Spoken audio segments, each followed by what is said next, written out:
రాష్ట్ర రాజకీయాల్లో ప్రత్యేక గుర్తింపు పొందిన జిల్లా చిత్తూరు జిల్లా. అంతేకాకుండా రాష్ట్ర ముఖ్యమంత్రి నారా చంద్రబాబు నాయుడు సొంత జిల్లా కూడా. ఈ జిల్లాలో జరిగిన సాధారణ ఎన్నికల్లో తెలుగుదేశం పార్టీ 1984, 1989లలో ఎక్కువ సీట్లు సాధించింది. ఆ తర్వాత గత ఏడాది జరిగిన 2024 ఎన్నికల్లో జిల్లాలో అత్యధిక సీట్లను కూటమి కైవసం చేసుకుంది. రాష్ట్రంలో కూటమి ప్రభుత్వం ఏర్పడిందన్న ఆశ తప్ప టీడీపీ నాయకుల్లో జోషే లేదు. నాయకుల మధ్య కుమ్ములాటలు ఎక్కువయ్యాయి. దీంతో జిల్లాలో కొందరు నాయకుల ప్రవర్తన అధిష్టానానికి తీవ్ర తలనొప్పిగా మారింది. టీడీపీలో కొందరు నాయకుల తీరు మారలేదు. పార్టీ మారినా, పాలకులు మారినా కొందరు లీడర్ల తీరు మాత్రం అస్సలు మారలేదట. మరి ముఖ్యంగా వైసీపీ నుండి టీడీపీ తీర్థం పుచ్చుకున్న నాయకుల తీరు అస్సలు కొంచెం కూడా మారలేదన్న విమర్శలు వస్తున్నాయి. వీరి తీరుతో టీడీపీ అధినేతకు తలవంపులు తెస్తున్నారు. వీరి తీరును రాష్ట్ర ప్రజలు చర్చించుకుంటున్నారట. ఇందుకు గల కారణాలేంటో ప్రత్యేక కథనంలో తెలుసుకుందాం.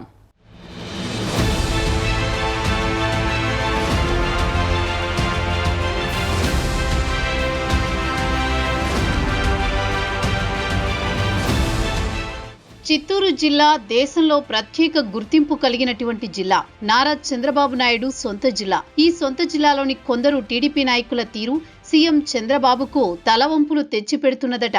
ముఖ్యంగా 2019 నుండి 2024 మధ్య 5 ఏండ్ల వైసీపీ ప్రభుత్వ హయాంలో పాలకుల తీరు విచ్చలవిడితనానికి పరాకాష్ఠగా మారింది. అడ్డు చెప్పే వారిని హత్య చేయడం, ప్రశ్నించే వారిని జైల్లో పెట్టి ఇదేమిటి అన్న వారిని అడ్రస్ లేకుండా చేయడం, రాష్ట్రంలో ప్రజాస్వామ్య విలువలకు వైసీపీ పాతరేసిందన్న విమర్శలొచ్చాయి. రాష్ట్ర వ్యాప్తంగా దొమ్మీలు, దోపిడీలు, అక్రమ వసూళ్లు, భూకబ్జాలు, మహిళలపై దాడులు ఇలా అనేక అకృత్యాలు పరాకాష్ఠకు చేరాయి. రాష్ట్రంలో రాక్షస పాలన సాగిందన్న ప్రజా విమర్శలు వెల్లువెత్తాయి. దాంతో ప్రజలు వైసీపీ పాలనపై విసుగు చెంది 2024లో జరిగిన ఎన్నికల్లో అనూహ్యమైన విజయాన్ని కూటమికి కట్టబెట్టారు.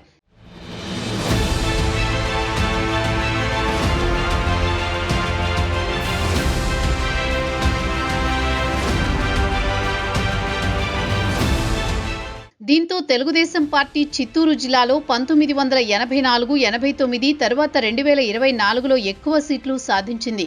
ఉమ్మడి చిత్తూరు జిల్లాలో 13 నియోజకవర్గాలకు గాను 11 నియోజకవర్గాల్లో కూటమి గెలిచింది. ఇదంతా బానే ఉంది. 2024లో ఎన్డీఏ కూటమి అధికారంలోకి వస్తుందని గ్రహించిన కొందరు వైసీపీ నేతలు టీడీపీలో చేరారు. టీడీపీ అధినేత సైతం వైసీపీ నాయకులు చేరికతో పార్టీకి బలం పెరుగుతుందని భావించారు. టీడీపీ మరింత బలోపేతమవుతుందని అనుకున్నారు. టీడీపీ కండువా కప్పి పార్టీలో చేర్చుకున్నారు. పార్టీలో చేరేంత వరకు బాగుంది. పార్టీలు మారారు, కండువాలు మారాయి, పాలకులు మారారు. అయితే టీడీపీలో చేరిన వైసీపీ నాయకుల తీరు మాత్రం మారలేదు.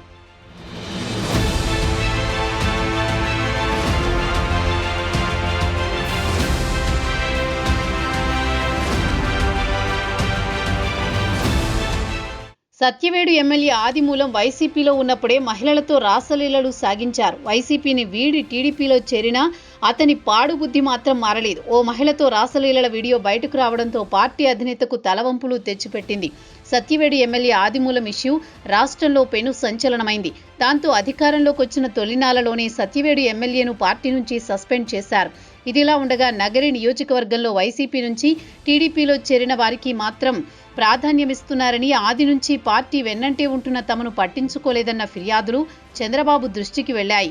దాంతో ఈ ఇష్యూ తలనొప్పిగా మారడంతో నగరి ఎమ్మెల్యేను పిలిపించి తీవ్రంగా మందలించారు. పార్టీ క్యాడర్ నుంచి ఇకపై ఎలాంటి ఫిర్యాదులు రాకూడదని హెచ్చరించారు.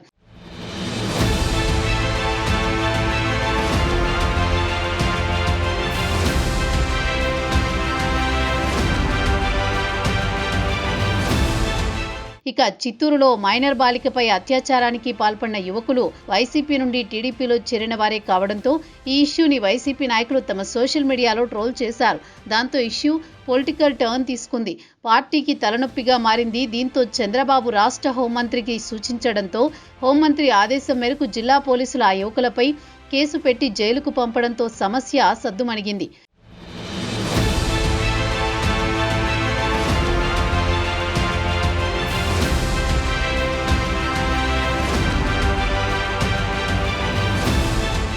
ఇదిలా ఉండగా తంబళ్లపల్లి నియోజకవర్గ టీడీపీ నుండి సస్పెండ్ అయిన జయచంద్రారెడ్డి వైసీపీ నాయకులతో అంటకాగుతూనే టీడీపీలో చేరి నకిలీ మద్యం వ్యాపారాన్ని కొనసాగించారు. ఈ నకిలీ మద్యం వ్యాపారం ఒక్కసారిగా బయటపడడంతో రాష్ట్రంలో సంచలనంగా మారింది.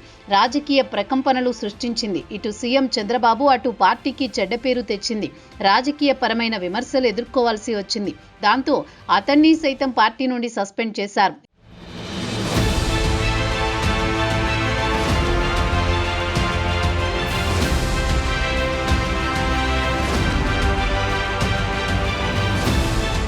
ఇక శ్రీకాళహస్తి జనసేన మాజీ ఇన్ఛార్జి కోట వినూత కారు డ్రైవర్ రాయుడు హత్య కేసు వివాదాస్పదమైంది. ఇందులో కారు డ్రైవర్ సెల్ఫీ వీడియోలో ఎమ్మెల్యే సుధీర్ రెడ్డి ప్రస్తావన రావడంతో టీడీపీ అధినేతకు మరో కొత్త తలనొప్పి వచ్చి పడింది.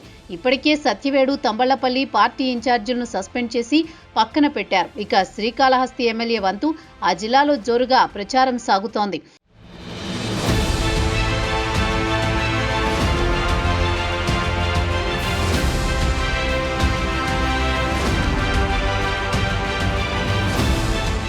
జిల్లాలో చంద్రగిరి, మదనపల్లి ఎమ్మెల్యేలతో పాటు మరో 2 ఎమ్మెల్యేల తీరుపై పార్టీ అధినేత సీరియస్ గా ఉన్నట్టు తెలుస్తోంది.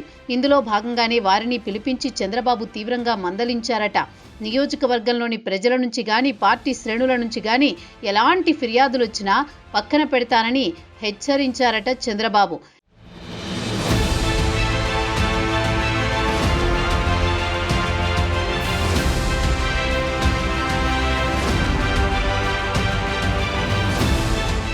ఇక జిల్లాలోని సత్యవేడు, నగరి, గంగాధర నెల్లూరు, శ్రీకాళహస్తి, చంద్రగిరి, తంబళ్లపల్లి, మదనపల్లి నియోజకవర్గాల్లో కోవర్టుల బెడద ఎక్కువగా ఉందట.